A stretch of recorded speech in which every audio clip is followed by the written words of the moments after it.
Les damos la bienvenida a su tiempo devocional Palabra y Café, el aroma de la palabra del Señor en nuestros corazones, fortaleciendo nuestra fe. Con el pastor Richard Rodríguez. Por R12 Radio, más que radio, una voz que edifica tu vida. Bienvenidos. Para hoy, mis amados, para hoy en Palabra y Café, dice de la siguiente manera: Señor, lléname de tu espíritu. Estamos en la temporada Palabra desde la prisión, revisando en primer lugar la carta a los Efesios, carta escrita por Pablo desde la prisión de Roma, ya al final de su ministerio, cuando apeló al César para ser juzgado por todas estas acusaciones que los judíos le hacían a él allí en Jerusalén, y todo el alboroto que se dio alrededor del ministerio de Pablo hacia los gentiles. Y desde allí, desde la prisión, años 60, 61 después de Cristo, escribe la carta a los Efesios, carta que tiene que ver con una primera parte, desde los capítulos 1 al 3, con la obra salvadora de nuestro Padre Celestial para con nosotros en su Hijo Jesucristo. Y hacemos este énfasis porque es necesario ubicar cada parte de la carta y cada expresión, cada versículo, cada párrafo de la carta, cada palabra de Pablo, ubicarla en el contexto de Pablo habló primero de lo que significaba ser salvo por el Señor. Fuimos rescatados de las tinieblas a la luz. El Señor nos dio vida cuando estábamos muertos en delitos y pecados. Cuando nosotros oímos y creímos en el mensaje de la salvación del Evangelio, fuimos sellados por el Espíritu Santo de la promesa. Somos coherederos con Cristo de toda la herencia celestial que tendremos con Él, y el Señor nos perdonó en Cristo. Luego, entonces, esto requiere una vida nueva. Esto aporta una vida nueva. Es necesario que vivamos como es digno de la vocación con que fuimos llamados, dice Pablo. Entonces, esa obra salvadora de Dios en nosotros va a proyectar naturalmente una nueva vida. Que dejemos de mentir, que dejemos de enojarnos y pecar con el enojo. El que robaba no robe más. Quítense de ustedes toda amargura, todo enojo, toda gritería, toda maledicencia y toda malicia. Despójense de esa vieja manera de vivir, renueven el espíritu de su mente y vístanse de un nuevo hombre creado según Dios. Esto es posible solamente con un cambio interno en el corazón, obrado por nuestro Padre Celestial en el poder de su Espíritu. Esto no es algo de fuerza humana, de determinación humana en la carne para lograr portarnos bien, entre comillas, delante del Señor. No, esto requiere una transformación hecha por nuestro Padre Celestial con su Espíritu Santo en nuestros corazones. Un café por eso. Maravilloso, maravilloso. Entonces, Pablo aborda el tema, andad como hijos de luz, en el capítulo 5, y nos manda o nos pide, nos pone allí como, una instrucción, un imperativo para nosotros imitar a nuestro Dios, para nosotros emular al Señor, a nuestro Padre Celestial. Por supuesto, teniendo como modelo de vida, enseñanza, en palabra, actitud y obra a nuestro Señor Jesucristo. Los 4 evangelios, allí están. Tenemos todo para imitar a Jesucristo, y así estaremos imitando al Padre, porque el Señor Jesucristo le dijo a los discípulos: el que me ha visto a mí, ha visto al Padre. Entonces, habla de que somos hijos de luz y que todo esto viene siendo una condición nueva para nosotros, y que las obras de las tinieblas, nosotros no debemos andar en ellas, sino rechazarlas y condenarlas y denunciarlas. Listo. Pero en el versículo 15 del capítulo 5 dice Pablo: miren pues con diligencia cómo andan, no como necios, sino como sabios. El mirar pues con diligencia es tener la disciplina y la decisión de detenernos para hacer un autoanálisis, una autoevaluación objetiva de cómo estamos viviendo, cómo es nuestro comportamiento, nuestras actitudes, nuestro pensar, nuestro decir y cómo son nuestras relaciones interpersonales y nuestro sistema de prioridades en nuestra vida. No olvidemos lo que el Señor Jesucristo dijo en Mateo capítulo 6, versículo 32. ¿Sí? Buscad primeramente el reino de Dios y su justicia y lo demás vendrá por añadidura. Entonces, entendiendo esto del sistema de prioridades, que es muy importante, Pablo dice, miren con diligencia cómo viven. Y es hacer un alto en nuestra vida, normalmente hacerlo continuamente, no una vez en la vida y no más, no. Tener una actitud constante de autoevaluación objetiva para ver cómo es que estamos andando. Y dice Pablo, miren pues con diligencia cómo andan. Por eso les digo, él está diciendo básicamente, evalúen la manera de vivir que ustedes llevan. Y alguien dirá, ¿para qué? Si yo voy bien. Hermanos, no nos confiemos. No nos confiemos. Si usted cree que no necesita una autoevaluación, pues ahí es cuando más la necesita. De detenerse y mirar con diligencia, con atención cómo estamos viviendo. Y yo insisto en esto, en tener gente de confianza que nos puedan servir de espejo y preguntarle a esas personas en las cuales confiamos, dime, ¿cómo me ves? ¿Cómo crees en qué estoy fallando? ¿O qué crees que debo cambiar? Tener gente de confianza que nos ayude, porque es difícil ver nuestros propios errores. El salmista lo dijo, ¿sí? El salmista lo dijo. Capítulo 19, Salmo 19, versículo 12. Es difícil ver nuestros propios errores. Entonces, esta parte nos invita a una autoevaluación diligente, ¿sí? Para que veamos cómo estamos viviendo, y empieza con una dicotomía o unos 12 virtudes o no virtudes, sino términos, ¿cómo se llama? Contrapuestos unos contra otros. Dice, miren cómo anden o cómo viven ustedes, no como necios, sino como sabios. Y abajo dice, insensatos y entendidos. Yo creo que la gama de posibilidades o el abanico de posibilidades que nos da Pablo no es muy grande. Son dos nada más. O vives como necio o vives como sabio. O eres entendido o eres insensato. Uno de los dos. Y los términos en realidad son fuertes, los términos negativos, peyorativos, pudiéramos decir. Alguien necio es alguien obtuso, bruto, o, perdónenme la palabra, pero la actitud y el espíritu llega hasta allá, estúpido. Es decir, está viviendo de una manera en que se está haciendo daño a sí mismo, una vida que no tiene ningún fruto productivo para su vida, y sin embargo insiste en vivir de esa manera. Entonces le cabe el calificativo necio, pero para nosotros el necio se volvió muy deportivo. No seas necio, no, deja tu necedad. No, es alguien estúpido, es alguien. Bueno, la otra con I sí no la quiero decir, pero porque se está haciendo daño a sí mismo con la manera de vivir y no se da cuenta, y si se da cuenta no quiere cambiar.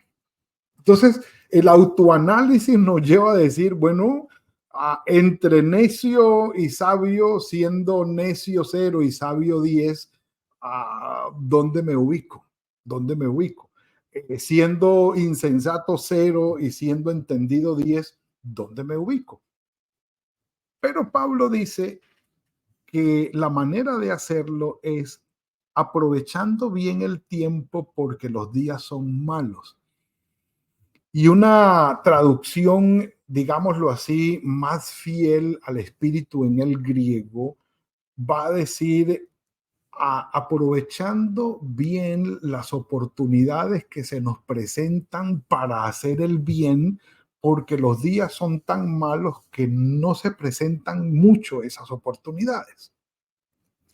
¿Y por qué hablamos de oportunidades? Porque en el griego el término tiempo que aparece allí no es cronos, sino kairos o kairos, como quieran llamarlo. Y el término kairos en griego para referirse al tiempo no habla del tiempo para medirlo, el tiempo cronológico en segundos y minutos, horas, días y semanas, meses y años, sino habla del tiempo kairos, que son oportunidades, momentos, situaciones favorables, precisas e importantes que se nos presentan de hacer el bien y que no podemos dejar pasar, porque todo aquel que sabe hacer el bien y no lo hace, esto le es pecado. Lo hemos dicho. Un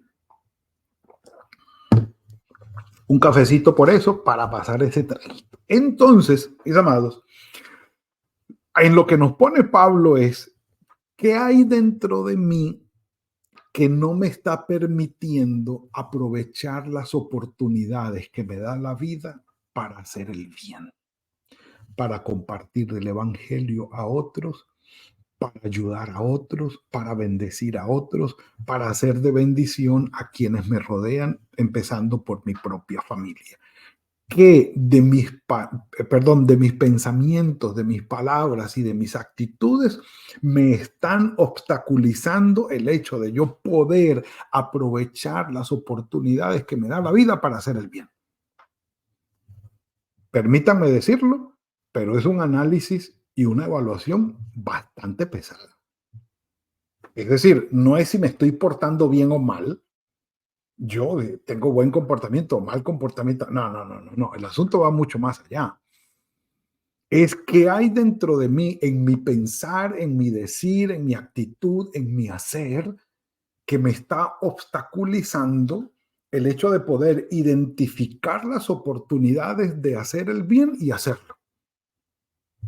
Espero haberme explicado bien. Si lo entendiste, ponlo allí. Pastor, lo entendí, no hay problema. Y estaré tranquilo.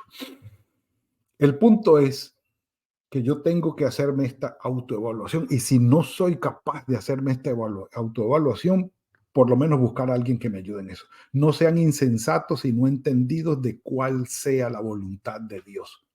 Punto final, la cereza en el pastel, el objetivo a perseguir al final.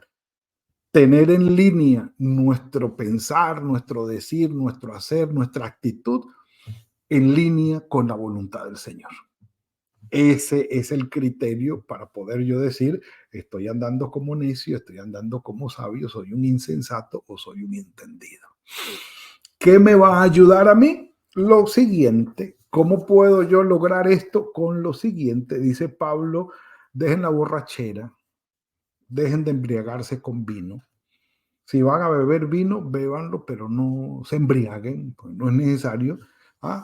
Que nosotros los latinoamericanos o los hispanohablantes o los hispanos tenemos un historial de tendencia al alcohol y al licor y a la borrachera antes de conocer del Señor en esa vieja vida que tuvimos.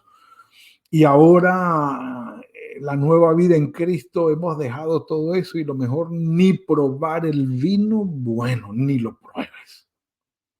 Si eso va a ser un problema para ti y va a ser una tentación para ti, ni lo pruebes. Pero el hecho de que tú no quieras probarlo por la vida anterior de dificultad que tuviste con el vino, eso no hace o no te da el derecho de decirle a los demás, tú tampoco tienes que beber. porque tomar vino no es pecado. Tengo que decirlo. Un café por eso. Llegará el día en que digamos un vino por eso, o un traguito por eso. Pero bueno, el punto es ese. La embriaguez no. El vino, obviamente, en la cultura judía, en la cultura antigua del Oriente cercano, pues estamos hablando de una bebida indispensable diaria, ¿correcto? Pero, por supuesto, que traía o llevaba al punto de la embriaguez y al desenfreno, porque Pablo lo dice, no se embriaguen con vino en lo cual hay disolución o en lo cual hay desenfreno. Es decir, no permitan que el vino los controle o los descontrole, por así decirlo. Y usando esta experiencia o esta figura como una antítesis para lo que va a decir, dice, antes bien, es decir, todo lo contrario, sean llenos del Espíritu. Que el Espíritu Santo los controle. Básicamente hablando, hemos estudiado este tema con un pequeño grupo de estudio pastoral que tenemos los martes en la noche vía Zoom. Hemos hablado acerca de la llenura del Espíritu. Y sencillamente significa hacer la diferencia. Una cosa es tener el Espíritu, ser sellado por el Espíritu, que el Espíritu esté presente en nosotros, y otra cosa es ser lleno del Espíritu. Lo han explicado diciendo, una cosa es tener, estar conectado en el celular con una rayita de cobertura. Y otra cosa es tener las 3 o 4 rayitas plenas y tener cobertura plena y todo esto. O algunos han dicho, una cosa es tener una rayita de la batería que apenas está quedando y otra cosa es tener la batería full. Bueno, me voy por el lado de la recepción de la señal. Que tenga una recepción de señal perfecta, full. De eso se trata. Y habla Pablo aquí de una petición constante que nosotros debemos hacer. ¿Qué nos ayuda? Pues el camino está puesto allí. Hablando entre ustedes, con salmos, con himnos, cánticos espirituales, cantando y alabando al Señor en sus corazones, dando siempre gracias por todo al Dios y Padre en el nombre de nuestro Señor Jesucristo, y no andando con amarguras, con enojos, con iras, con griterías, con maledicencia, con toda malicia, tampoco andando con la ira y reteniendo el resentimiento en nuestro corazón, tampoco hablando mentiras, tampoco hablando palabras corrompidas que salen de nuestra boca y desde nuestro corazón corrompido, sino todo lo contrario. Hablando entre nosotros con salmos, tenemos que aprendernos de memoria algunos salmos, no todos, algunos. Hablando con himnos y cánticos espirituales, estando todo el tiempo conectado de esa manera con el Señor, cantando en nuestros corazones, recordando la palabra, dándole la gloria a Él por lo que dice en su palabra. Además de esto, cantando con himnos y cánticos espirituales, cantando y alabando al Señor en nuestros corazones, es una condición, es una posición espiritual bastante plena en el nombre de nuestro Señor Jesucristo. Que el Espíritu Santo nos capacite y nos controle para vivir de acuerdo con la voluntad del Señor. Es la llenura del Espíritu, lo cual nos hará entender muy bien cuál sea la voluntad del Señor, de vivir en el Espíritu. Y si todos estamos allí conectados en el Espíritu, podremos vivir de acuerdo con la voluntad de Dios, lo que Él quiere para nosotros. Que lo hemos dicho ya, el perdón y el amor de Dios. Amar como Dios nos ama y perdonar como Él nos ha perdonado. La llenura del Espíritu es indispensable. Puedes orar por ello. Puedes pedirle al Señor, Señor, lléname de tu Espíritu, porque estarás pidiendo algo que Dios quiere hacer contigo, que es la voluntad de Dios para tu vida. Y si no lo entiendes, puedes decírselo. Padre, no entiendo cómo es. No sé qué hay que hacer, pero mi corazón anhela ser lleno de tu Espíritu. Ayúdame, muéstrame el camino, guíame, hazlo conmigo. Quiero que controles mi vida, quiero que capacites mi vida, quiero que me llenes de tu mano. Ora por ello y que sea una oración diaria en el nombre del Señor. Padre nuestro, gracias por esta bendición que nos has entregado hoy. No podemos más, Señor, que confiar y esperar en ti, que la llenura de tu Espíritu Santo sea una realidad en nosotros. Señor, solos no podemos llevar esta vida que tú nos has dado. La nueva vida en Cristo es espiritual, no es carnal. Es algo que tú en el poder de tu Espíritu Santo haces sobre nosotros. Guíanos a cada uno de los que estamos aquí en este tiempo devocional. Pedimos, Señor, de todo corazón, que nos llenes de tu Espíritu y que esta realidad sea evidente para nosotros. Te lo suplicamos. Nuestras vidas están en tus manos y el resto de este día. Gracias por todo lo que vas a hacer en nuestro favor. En el nombre de tu Hijo Jesucristo. Amén y amén. Mis amados, ha sido el tiempo de hoy. Le damos la gloria al Señor. Para finalizar, quiero agradecer de todo corazón a aquellos que han tomado en su corazón, por supuesto, la decisión voluntaria de apoyar monetariamente, financieramente este ministerio. Gracias. Que el Señor los bendiga, los prospere y sobreabunde en toda bendición celestial con ustedes y con sus familias. Mis amados, es el tiempo de hoy. Que el Señor los bendiga y los guarde. Fructífero día, fructífera semana también, en el nombre del Señor. Y nos veremos mañana, si el Señor lo permite, en otro tiempo de palabra y café. Que el Señor los guarde. Gracias por compartir con nosotros este espacio de palabra y café. Hasta una próxima oportunidad por R12 Radio. Más que radio, una voz que edifica tu vida. Que Dios les bendiga.